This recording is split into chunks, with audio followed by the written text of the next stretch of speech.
Okay, hi. Welcome everyone who's joining us. I'm Elizabeth Mulhane from Mindfulness for Children, and I'm here to interview Cath Howard. Cath has recently completed the 8-week training course, and she has qualified to become an internationally accredited Mindfulness for Children teacher. And she's been converting what she has learnt in her local childcare, and Cath's here to just tell us about how mindfulness has changed the way she nurtures and educates children in her care. Thank you. So, welcome, Cath. Would you like to just introduce yourself and the age of children that you're working with, and just tell us about how mindfulness has changed the way you're educating? Sure. Well, I've done childcare for a long time now, over 25 years, and I've worked with various ages. I've always had a strong connection with building up children's self-esteem, making them feel good about themselves, big advocate for mental health. So that was challenging, how to do that, how to go about that, how to implement it without being overwhelming for myself and the children. So stumbled across your course, Elizabeth, and that changed myself first. And I truly believe, after having the training with you, that I couldn't be a facilitator for children's learning if I didn't have myself in check. And that was probably the biggest thing I learned from the course for myself, because I learned that to take that step back, to have that time for yourself, which was a huge issue for so many people. And me being myself, as you know, Elizabeth, I was struggling really, really badly with that, because I was putting everything else first, but not myself. So with all the tools you gave me and all the mentoring, I worked hard on myself to become a better person inwardly, which comes down to time, practicing mindfulness myself, so then I could teach the children. And that was, I suppose, the piece of the puzzle that I needed. And with the children themselves, it's been an amazing journey as well, because they teach me as so much as well. Yeah. Can you tell us a little bit more about your mindfulness box? Sure. So with the children, I found, because I teach 2 to 3 year olds, and as an educator would know, that is a really amazing age, because they just want to learn so much. But the mindfulness box I put there so the children can always access it, because I felt having a set time, let's do mindfulness now, was at times restrictive. So obviously I should clearly state that I'm still learning. I'm still learning what fits, but like I said earlier, the children gauge what type of day we're going to have, and then I incorporate different ways of doing things. And the mindfulness box just was like a moment in time where I went, oh, let's put something out for the children to explore whenever they felt the need to explore it.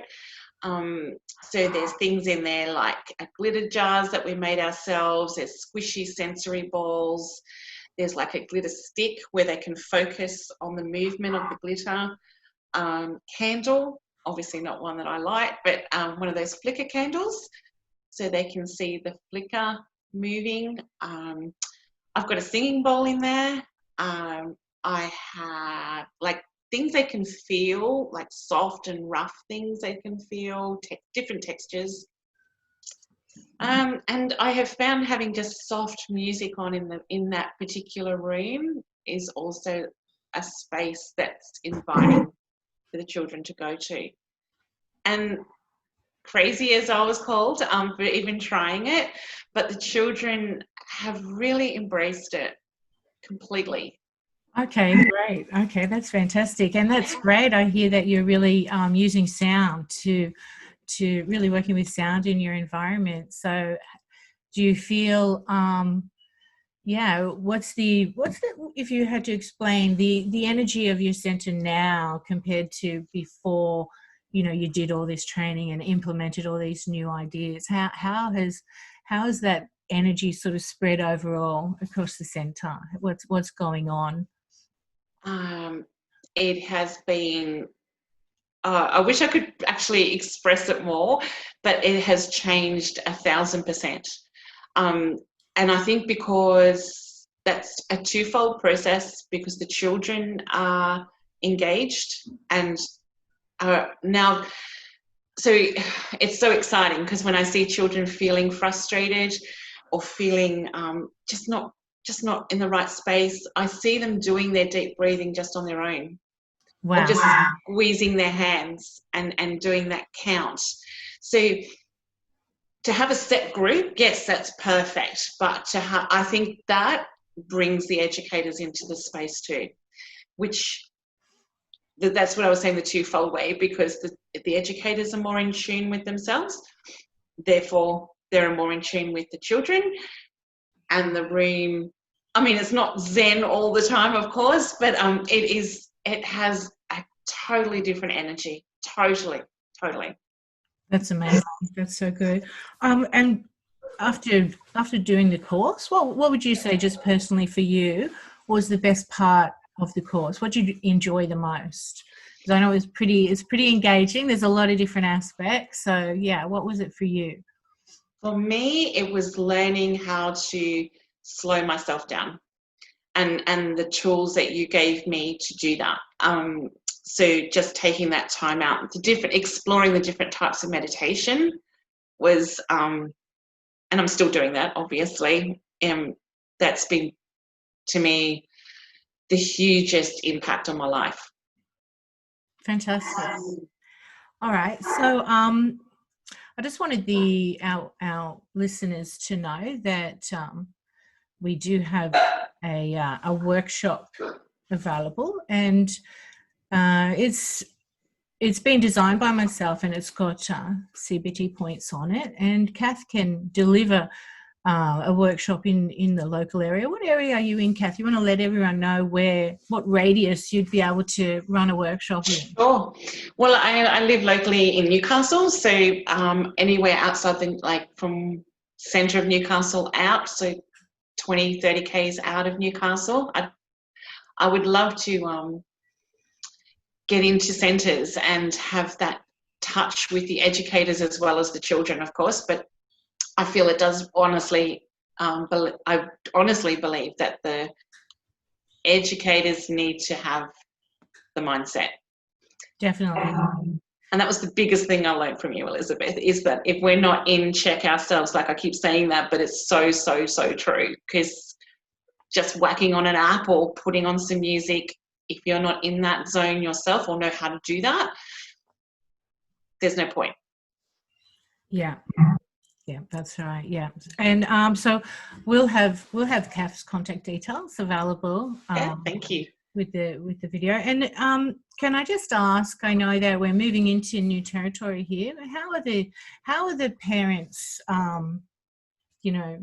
Approaching, accepting, or how is there an integration going on between you, the child, and the parent as far as mindfulness is concerned? What's the progress that's happening?